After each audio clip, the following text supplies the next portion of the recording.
Hi friends, welcome back to my channel. তোমরা সকলে কেমন আছো? আশা করি খুব খুব ভালো। দেখো প্রচণ্ড গরমে দেখো ঘামে ভিজে গেছে, সব স্নান হয়ে গেছে, মুখের অবস্থা একদম খারাপ।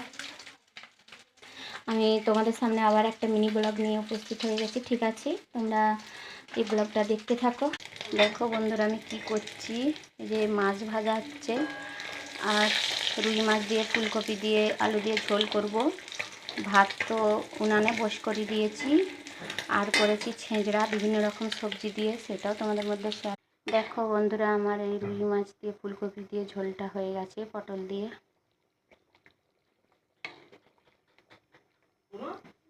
দেখো ছেঁচড়াটাও হয়ে গেছে বন্ধুরা, ভাত তো হয়েই গেছে উনানে, ভাতটা বাইরে আছে। আমার মিনি ব্লগটা এই পর্যন্ত ভালো লাগলে লাইক কমেন্ট শেয়ার করে দিও।